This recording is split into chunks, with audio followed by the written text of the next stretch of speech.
Why are so many people convinced that there's a God? Where is he? And why does he seem so mysteriously hidden? Why doesn't he interact with mankind to eradicate evil and bring worldwide peace? While the Bible answers these questions, it also tells us that nature was designed by God. So let's take a look around us to find evidence of a creator.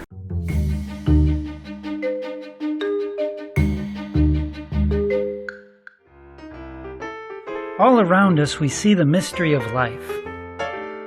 Plants, bugs, and animals, all with obvious design and programming. Seeing each of these and the sum of them all cohabiting interdependently indicates the characteristics of an engineer, a programmer, a micro and macro planner, of which man could only aspire to be. Palm trees are my favorite. Suppose I told you I took some elements from the ground and created my very own palm tree seed. And a couple of years ago, I planted it right here in the ground, and this was that palm tree. You're probably telling me, yeah, that looks like a tree you would make. It's small, it's stunted growth, doesn't look very impressive, but I made it myself. Would you believe me? Okay, maybe I don't have the qualifying credentials in botany to be able to pull something like that off. But who does?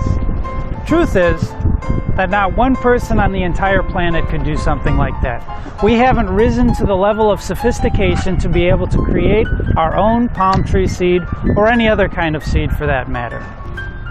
Scientists will admit they don't know how life came to be. In the series The Cosmos, Neil Tyson admits this, but seems just as certain that God didn't. He goes on to give the primordial soup theory, though it cannot be demonstrated in a lab, given perfect conditions. He even goes as far as to suggest that perhaps life came from another planet. Hey, I've got an idea. Maybe aliens brought life to this planet from another one.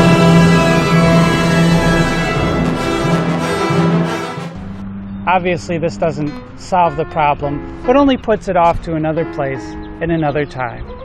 When we look at the simplest form of life, a single-celled organism, we see its irreducible complexity, which leaves little room but to suggest that there's not only an engineer, but a planner and a programmer.